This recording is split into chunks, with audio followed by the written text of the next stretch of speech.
दोस्तों नमस्कार।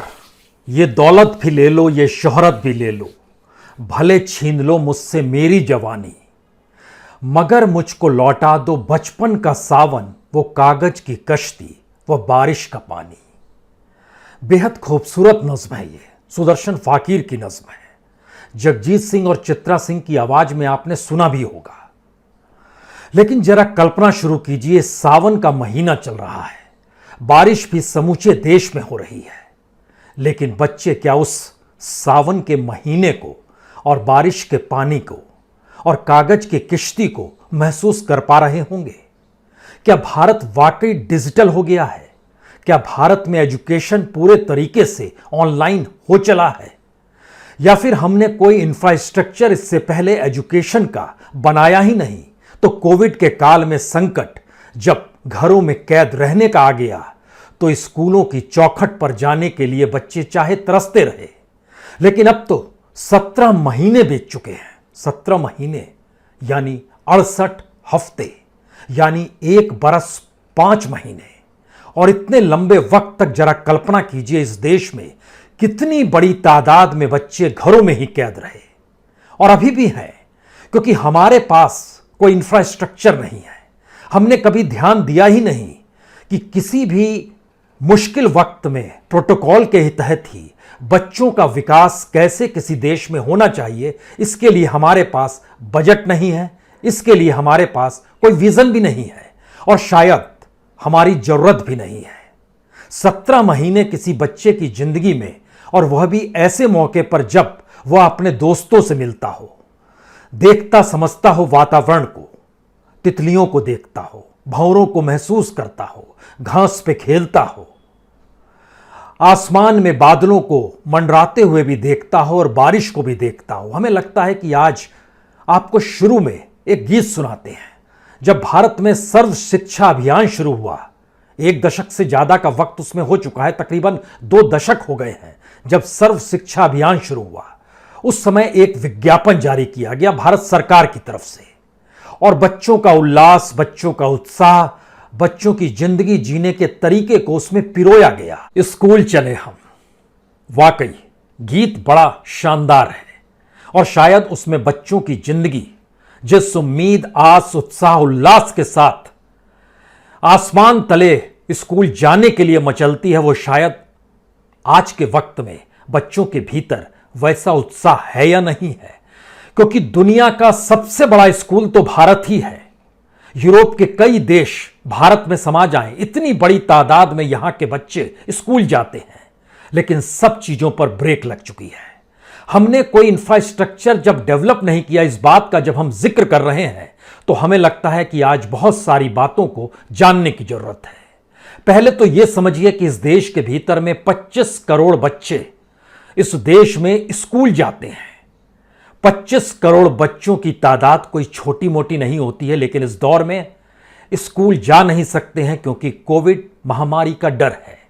और बार बार यह सवाल भारत के भीतर नहीं, दुनिया के कई देशों में भी गूंजा कि आखिर बच्चों को जब टीके लग जाएं, उसके बाद ही स्कूल के दरवाजे खोले जाएं, वहां पर बच्चे जा सकें। लेकिन भारत जैसे देश में यहां पर विधानसभा भी सजती है, संसद भी सजती है, सिनेमा हॉल में लोग जाकर सिनेमा भी देख सकते हैं, जिम भी खुला हुआ है। इस देश के भीतर में अलग अलग उत्साह, उल्लास, चाहे वो धर्म की हो चाहे सियासत की हो, सारे दरवाजे खुले हुए हैं। लेकिन स्कूल कैसे खुले हमने नहीं सोचा। स्कूल कब खुले, इसको लेकर सवाल कुछ जरूर गूंजते रहते हैं। लेकिन 25 करोड़ बच्चे इस देश के भीतर में, और इन 25 करोड़ बच्चों के लिए तकरीबन 25 लाख से ज्यादा स्कूल इस देश के भीतर में। उन स्कूलों को लेकर एक अनूठा सच यह है कि इस देश के भीतर में जो गरीब बच्चे होते हैं, गांव में रहते हैं, उनके लिए भारत सरकार ने मिड डे मील की व्यवस्था भी की। यानी वो बच्चे मजदूर ना बन जाएं, कम से कम पढ़ाई तो कर ले 8वीं तक। और उनकी तादाद भी इस देश के भीतर में तकरीबन 13-14 करोड़ है। लेकिन जरा कल्पना शुरू कीजिए कि 2020 की फरवरी के बाद से 2021 के जुलाई में आकर हम खड़े हैं। इस दौर में स्कूल बंद रहे और मिड डे मील जिन बच्चों को मिलता था, उसमें से 1 करोड़ बच्चे उस उम्र को पार कर गए, उस क्लास को पार कर गए जहां अब उन्हें मिड डे मील नहीं मिलेगा। 8वीं में पढ़ने वाला बच्चा अब 8वीं पास कर चुका है या उसकी उम्र उससे ज्यादा हो चली है, उसने स्कूल छोड़ दिया। लेकिन इस दौर में मिड डे मील भी हम समूचे देश के सारे स्कूलों तक पहुंचा नहीं पाए। और जब मिड डे मील नहीं था यानी भोजन की व्यवस्था नहीं थी, तो स्कूल की जरूरत कैसे महसूस होती, और स्कूल की जरूरत पर ही जब ताला लग गया तो फिर मिड डे मील कहां से होगा। इस देश के भीतर का एजुकेशन को लेकर बजट की सोच हो, इस देश के भीतर में बच्चों को, चाहे वो प्राइवेट स्कूल में जाते हों या सरकारी स्कूल में जाते हों, उसको लेकर जो भी सोच है वह सारी सोच कहीं ना कहीं किसी ना किसी तरीके से एक न्यूनतम बजट पर टिकी हुई है। और जो प्राइवेट स्कूल हैं वो पूरे तरीके से फीस पर टिके हुए हैं। फीस बच्चों के आएंगे तो स्कूल चलेगा, और वह फीस धीरे धीरे महानगरों की दिशा में बढ़ते हुए ज्यादा होते चले जाते हैं। और इस दौर में भी बच्चों के अभिभावकों से फीस वसूली गई है। फीस ना हो तो स्कूल बंद हो जाएंगे, ताले लग जाएंगे। लेकिन मां बाप ये समझ नहीं पा रहे हैं कि बच्चे स्कूल जाते नहीं हैं। और एक अध्ययन यह भी बताता है कि जब आप ऑनलाइन की व्यवस्था कर रहे हैं तो दिल्ली यूनिवर्सिटी, जो कि सेंट्रल यूनिवर्सिटी है और देश की राजधानी के भीतर दिल्ली यूनिवर्सिटी के बीच भी आंकड़े जब निकल कर आए तो वो चौंकाने वाले रहे। शुरू में यानी 2020 में लगभग 55% बच्चे ऑनलाइन एजुकेशन नहीं कर पा रहे थे क्योंकि उनके पास एक इंफ्रास्ट्रक्चर नहीं था। दिल्ली यूनिवर्सिटी में पढ़ने वाली एक लड़की ने तो खुदकुशी कर ली, आंध्र प्रदेश की रहने वाली थी और यहां से निकली थी, एलएसआर में पढ़ती थी। वह शानदार कॉलेज है, इतनी नंबर लाने के बाद उसका एडमिशन हुआ था।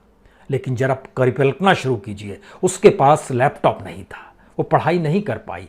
उसी पढ़ाई ना कर पाने के दर्द तले उसने खुदकुशी भी कर ली। लेकिन आज हम जिक्र आपसे बच्चों का करना चाहते हैं, और जब 25 करोड़ बच्चों का हम जिक्र कर रहे हैं तो उसके ठीक समानांतर एक बात और समझिए।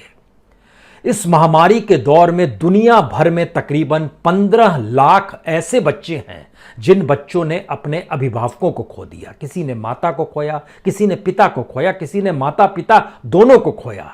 कुछ ऐसे बच्चे भी जो दादा दादी नाना नानी के यहां रहकर पढ़ाई कर रहे थे क्योंकि उनके मां बाप नहीं थे, उनको भी इसमें जोड़ा गया और बताया गया कि 15 लाख दुनिया भर में, और उसमें से सबसे ज्यादा भारत में ही 1,19,000 बच्चों ने अपने अभिभावकों को इसी दौर में खोया है। क्या हमारे पास उनके लिए कोई इंफ्रास्ट्रक्चर है? क्या हम ये सोच भी सकते हैं, जिस बात का ऐलान किया गया कि उनसे फीस नहीं ली जाएगी, उनको कुछ रियायत दी जाएगी, क्या उन बच्चों तक हम पहुंच पाए हैं? नहीं पहुंच पाए हैं। राज्यों में अध्ययन किया जाए, राज्यों की सरकारों से डाटा मंगवाया जाए, पूछा जाए, उन बच्चों तक पहुंचने की कोई कोशिश की जा रही है? क्या पार्लियामेंट के भीतर यह सवाल उठ पाया? वो पार्लियामेंट जो इस दौर में भी सज रही है, हंगामा शोर हो रहा है, लेकिन सत्ता पक्ष अपनी बात को कह तो रहा है, लेकिन क्या वाकई बच्चे हमारी प्राथमिकता में आते नहीं हैं?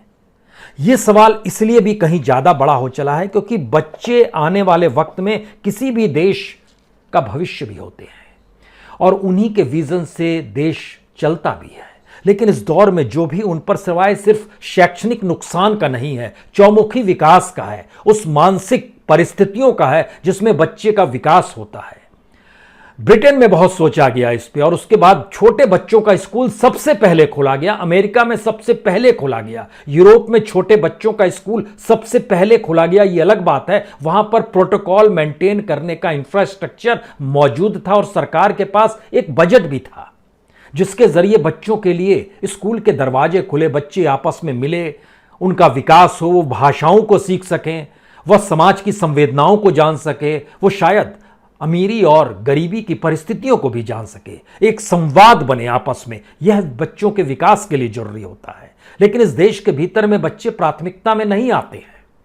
और जब हम इस बात का जिक्र कर रहे हैं तो हमें लगता है बार बार इस देश में जो स्कूल का इंफ्रास्ट्रक्चर है उसमें अगर एक वक्त 25% बच्चों को भी एक प्रोटोकॉल के तहत बुलाया जाए, 100 बच्चों को एक साथ ना बुलाकर हर क्लास में 25 बच्चे ही, अगर आप एवरेज ले लीजिए तो प्रोटोकॉल तो इस बात की इजाजत देता है।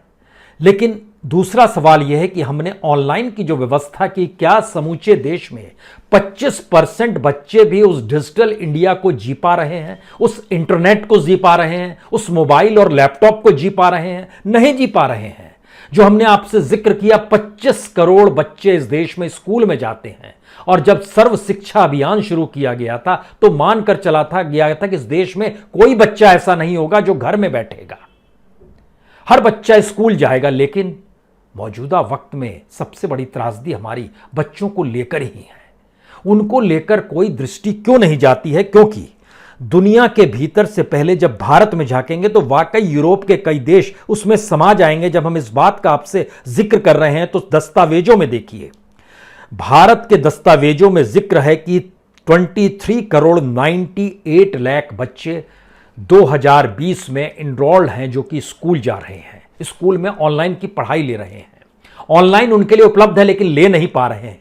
लेकिन जब आप इंटरनेट, लैपटॉप, मोबाइल इन सब को जोड़िएगा तो आपके जहन में एक सवाल सबसे बड़ा होगा, क्या वाकई 23 करोड़ 98 लाख बच्चे, जिसमें गवर्नमेंट स्कूल में जाने वाले 12 करोड़ 84 लाख बच्चे हैं, प्राइवेट स्कूल में जाने वाले 8 करोड़ 39 लाख बच्चे हैं, और 2 करोड़ 75 लाख सरकारी एडेड स्कूल जो है, जिसमें केंद्रीय विद्यालय भी आता है, नवोदय विद्यालय भी आता है, ये सारे बच्चे जो अलग अलग जो एडेड स्कूल है, सरकारी एडेड, उसमें जो जाते हैं, सबको मिलाइएगा तो इतनी बड़ी तादाद में। लेकिन इन जगहों पर बच्चों के लिए ऑनलाइन की व्यवस्था आपने ऐलान कर दिया, लेकिन वह बच्चे क्या वाकई उससे जुड़ भी पा रहे हैं?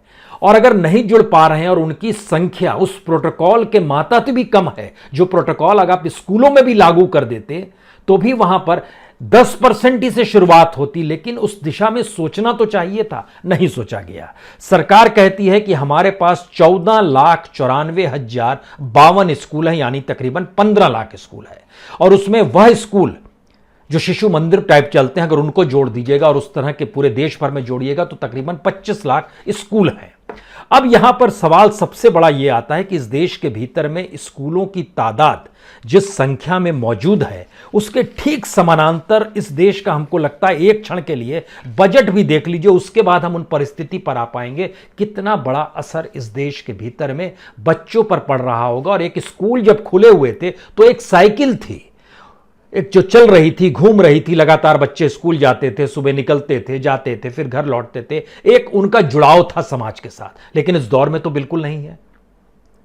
और जब इस दौर में नहीं है और जिस दौर में था, हमें लगता है उस दौर के बजट को लेकर अगर 2021-20 के बजट को अगर हम देखना शुरू करें तो हो सकता है आप हैरत में आ जाएंगे, ये कैसे संभव है। और इसके ठीक समानांतर यह भी जरा सोचिएगा, भारत से कितनी बड़ी तादाद में लोग बाहर पढ़ने चले जाते हैं, ये बड़े बच्चे हैं। और कोविड काल में भी, यानी जिस दौर में दुनिया भर में बच्चों की आवाजाही रुकी हुई थी एजुकेशन को लेकर, उस समय भी भारत ही एकमात्र देश है जहां के सबसे ज्यादा बच्चों ने विदेशी यूनिवर्सिटीज में इनरोल किया और ऑनलाइन ही पढ़ाई शायद शुरू कर दी हो दुनिया के दूसरे देशों की तुलना में। और भारत इन जनरल भी चीन के बाद पहला नंबर आता है, जहां पर सबसे बड़ी तादाद में भारत के बच्चे बाहर पढ़ने चले जाते हैं, राज्य दर राज्य चले जाते हैं, लेकिन किसी की प्राथमिकता क्यों नहीं होती है। अब जब इस बात का हम आपसे जिक्र कर रहे हैं तो हमें लगता है कि एक चीज को जरा समझने की कोशिश कीजिए।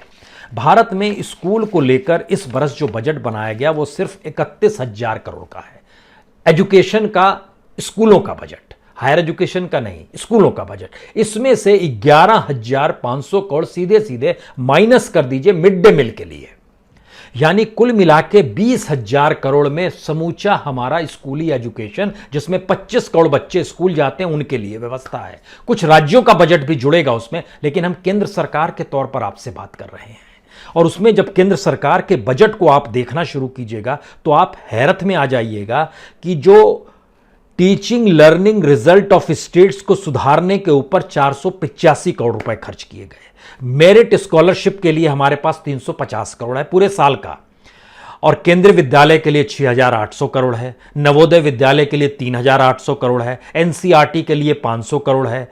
जो लड़कियों को सेकेंडरी एजुकेशन दिलाई जाए, इसके लिए भारत सरकार का बजट सिर्फ 1 करोड़ का है।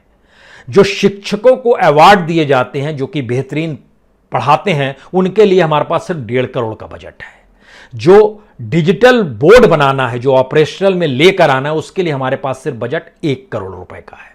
और प्रधानमंत्री इनोवेटिव लर्निंग प्रोग्राम जो डेवलप होगा उसके लिए 10 करोड़ का है। अब यहां पर आप दूसरी स्थिति देखिए कि हम लोग क्या ध्यान देते हैं, हमारी राजनीति कैसे प्रभावित कर देती है बच्चों को। इस देश के भीतर में जो नेशनल लिटरेसी मिशन है, जो हम शिक्षा अभियान आपसे कर रहे थे जिक्र, और जिसका गीत आपने शुरू में सुना, आपको जानकर हैरत होगी उसके ऊपर एक भी पैसा इस बजट में नहीं है, शून्य है। इस देश में जो मदरसे और अल्पसंख्यकों के नाम पर जो चलता है उसके लिए बजट हमारा शून्य है। उसका नाम दिया गया है umbrella programme for development of minorities education scheme for madrasa and minorities. Zero, एक भी पैसा उसके लिए बजट में नहीं है। जो लैंग्वेज टीचर्स की अपॉइंटमेंट है, यह कहा जाता है कि भाषाओं को सीखना चाहिए, तो लैंग्वेज टीचर की अपॉइंटमेंट के लिए और उनके लिए जो पैसा खर्च होगा उसमें भी हमारा बजट है जीरो, शून्य है। हमारी प्राथमिकता क्या है और हम जिस प्राथमिकता को अपनाना चाहते हैं उसमें बच्चे क्या वाकई फिट होते हैं या नहीं होते हैं। आपको जानकर हैरत होगी इस देश के भीतर में जिसने भी ग्रेजुएशन किया मौजूदा वक्त में उसके पास काम नहीं है, जिसने पीजी किया उसके पास भी काम नहीं है, जिसने डिप्लोमा किया डिग्री ली उसके पास भी काम नहीं है।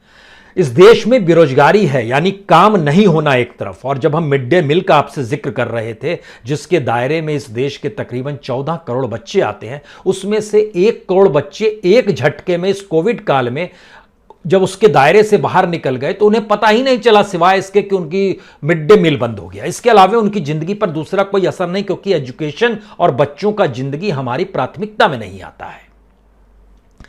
इस देश के भीतर में सरकार का डाटा बताता है, जो बड़ा हैरत अंगेज है, जो ग्रेजुएट हैं उनमें बेरोजगारी दर 17.2% है। जो डिप्लोमा किए हुए हैं वो 14.2% है बेरोजगारी दर। जिन्होंने पोस्ट ग्रेजुएशन किया हुआ है उनकी बेरोजगारी दर लगभग 13% है, 12.9%। और सबसे कम बेरोजगारी दर 8वीं और 10वीं पास किए बच्चों के साथ है, क्योंकि वह अनस्किल्ड लेबर के तौर पर उनको कहीं ना कुछ काम मिल जाता है और सरकार मान लेती है कि उनको हमने रोजगार दे दिया। यह इस देश के एजुकेशन का प्रोसेस है कि 8वीं और 10वीं तक पढ़े बच्चों को अनस्किल्ड मजदूरी के तौर पर काम मिल जाता है। अब आप यहां पर सोचना शुरू कीजिए कि सबसे ज्यादा जो ग्रेजुएट बच्चे हैं और जो डिप्लोमा सर्टिफिकेट कोर्स लिए हुए हैं, सबसे बुरी हालत बिहार की है। बिहार में 20% है बेरोजगारी दर ग्रेजुएट बच्चों का और लगभग 85% है डिप्लोमा और सर्टिफिकेट कोर्स किए हुए बच्चे का। दूसरे नंबर पर दिल्ली आती है। दिल्ली में लगभग 13.5% है ग्रेजुएशन किए हुए, जो पीजी किए हुए हैं उनके पास रोजगार नहीं, वह लगभग 16% है। डिप्लोमा और सर्टिफिकेट वाला लगभग 14% है। उत्तर प्रदेश जो सबसे बड़ा राज्य है, सबसे बड़ी तादाद में वहां पर स्कूलों की संख्या है। इतनी बड़ी तादाद में स्कूल, इतनी बड़ी तादाद में वहां पर बच्चे कि उनको जब जोड़ना शुरू कीजिएगा तो आपको जानकर हैरत होगी कि उत्तर प्रदेश के भीतर में तकरीबन सारे स्कूलों को अगर आप मिला दीजिएगा तो वह 4 करोड़ 20 लाख स्कूल, वहां पर 4 करोड़ 20 लाख बच्चे आते हैं, जिसके दायरे में जो स्कूलों की संख्या है वह तकरीबन 20 लाख है। इतनी बड़ी तादाद में स्कूल बंद हैं, बच्चे नहीं पढ़ पाएंगे। 4 करोड़ 20 लाख बच्चे सिर्फ उत्तर प्रदेश में, हम तो पूरे देश का 25 करोड़ बता रहे थे। लेकिन बहरहाल अब यहां पर देखिए जिन बातों का हम आपसे जिक्र खास तौर पर करना चाहते हैं, इस देश के भीतर में एजुकेशन आपकी प्राथमिकता में नहीं है। छोटे बच्चों का जो स्थिति, विकास तो आपने इस दौर में रोक दिया क्योंकि आप समझ नहीं पाए कि स्कूल को कैसे खोलें, उसके प्रोटोकॉल क्या होने चाहिए, उन नियम कायदों को आपने देखा नहीं। अब आप सोचिए कि भारत में जो विदेशों से पढ़ने वाले बच्चे आते हैं, इस बार सरकार अपनी पीठ ठोक रही है कि 50,000 बच्चे आ गए, जो मैक्सिमम है। पूरे मोदी काल में 2014-15 से लेकर 2021 तक लगभग 2,71,000 बच्चे दुनिया के अलग अलग देशों से भारत पढ़ने आए। लेकिन वह कौन से देश हैं? नेपाल, भूटान, श्रीलंका, अफगानिस्तान, युगांडा, ये जो सारे देश हैं, इन देशों से मैक्सिमम बच्चे आए, लगभग 60%। और बाकी छिटपुट दुनिया के दूसरे देशों से बच्चे आए। लेकिन 2015 से 2021 का सरकार कहती है हमारे देश में 2,71,593 बच्चे पढ़ने आए, जिसमें मैक्सिमम इसी बरस है लगभग 50,739 बच्चों ने एनरोलमेंट किया है। लेकिन अब आप कल्पना शुरू कीजिए कि भारत से जो बाहर चले जाते हैं, इस देश के भीतर में हमने एजुकेशन की कोई व्यवस्था डेवलप नहीं की है, उनकी स्थिति क्या होगी। सिर्फ कोविड काल में जिस दौर में आवाजाही रुकी हुई थी, उस दौर में भी 2,61,406 बच्चों ने इनरोलमेंट कराया विदेशी विश्वविद्यालयों में पढ़ाई के लिए। भारत में उनको लगा यहां पर एजुकेशन सिस्टम ऑनलाइन भी नहीं हो पा रहा है। और अगर आप साल दर साल जोड़ते चले जाइएगा और 2015 से लेकर 2021 तक जोड़िएगा तो तकरीबन 28,19,008 बच्चों ने इनरोलमेंट विदेश में कराया। और इस बरस जुलाई तक का आंकड़ा बता रहा है 2,75,000 बच्चों ने इनरोलमेंट अपना करा लिया है। जनवरी फरवरी में 71,000 की जानकारी आई, उसके बाद जुलाई तक में 2 लाख और बढ़ गए और यह सितंबर तक और बढ़ेगा, दिसंबर तक और बढ़ेगा। अगर आप इससे पहले का जिक्र कीजिएगा तो 2019 में 5,88,000 बच्चे बाहर चले गए थे। मुश्किल ये नहीं है, राज्यों को भी सोचना होगा, क्योंकि सबसे ज्यादा बच्चे आंध्र प्रदेश से जाते हैं। 3,25,000 बच्चे इस दौर में गए हैं 2015 से 2021 के बीच में। पंजाब के 3,10,000 बच्चे, महाराष्ट्र के 3 लाख बच्चे, गुजरात के 2.5 लाख बच्चे, तमिलनाडु के 2.5 लाख बच्चे, कर्नाटक के 1.5 लाख बच्चे और पूरे देश के लगभग 30 लाख बच्चे इस 2015 के बाद से विदेश में चले गए। सवाल है, इस देश में जीडीपी कैसे बढ़ेगी, इनोवेशंस कैसे होंगे, एजुकेशन का डेवलपमेंट कैसे होगा, इस पर किसी का कोई ध्यान नहीं है। उसकी सबसे बेहतरीन स्थिति है कि दुनिया भर के टॉप मोस्ट 300 यूनिवर्सिटीज में भी देखिएगा तो भारत के सिर्फ 3 university, IIMC Bangalore, IIT Mumbai, IIT Delhi, इसके अलावा कोई यूनिवर्सिटी नहीं आती है। और भारत में अपने तौर पर जो इंडिया स्किल रिपोर्ट कहती है वो कहती है कि जो टॉप सिटी है एजुकेशन की वो हैदराबाद, लेकिन हैदराबाद से ही सबसे ज्यादा बच्चे छोड़कर चले जाते हैं दुनिया के अलग अलग देशों में पढ़ाई करने के लिए। बेंगलोर, कर्नाटक भी उसी श्रेणी में आता है, वहां के भी बच्चे चले जाते हैं। पुणे, महाराष्ट्र भी उसी श्रेणी में आता है जिसका हमने आपसे जिक्र किया। जो टॉप मोस्ट स्टेट है वो महाराष्ट्र, तमिलनाडु और कर्नाटक है, जो एजुकेशन के लिहाज से भारत सरकार बेस्ट मानती है। और महाराष्ट्र, तमिलनाडु, कर्नाटक और आंध्र प्रदेश, यही 4 राज्य हैं जहां से मैक्सिमम बच्चे विदेश चले जाते हैं। तो आप सोचिए कि हम किस कैटेगरी में आकर खड़े हैं। और जब इन पूरे प्रोसेस को जब आप समझना शुरू करेंगे तो उसमें कई सवाल आपके जहन में आखिर में जरूर आएंगे और ये सवाल आपको बेचैन कर देंगे।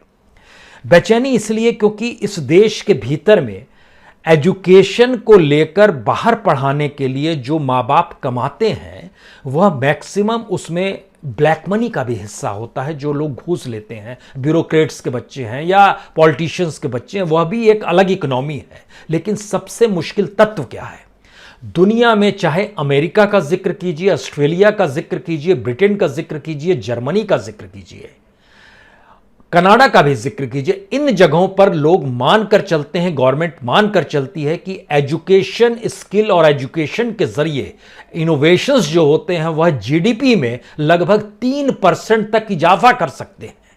अमेरिका ने इसको खुले तौर पर आज से नहीं स्वीकारा है, बीते 50 वर्षों से स्वीकारा है कि एजुकेशन का महत्व क्या होना चाहिए। अब जर्मनी ने भी इसको एक्सेप्ट किया है, लेकिन हम अपने यहां के बच्चों को दुनिया के दूसरे देशों में बढ़कर उस देश की इकोनॉमी को डेवलप करने की दिशा में ले जाने को तैयार हैं, लेकिन अपने यहां चीजों को डेवलप कर पाने की सोच में नहीं आ पाते हैं, क्योंकि भारत के भीतर में प्राथमिकता बच्चे आते ही नहीं है, एजुकेशन आता ही नहीं है।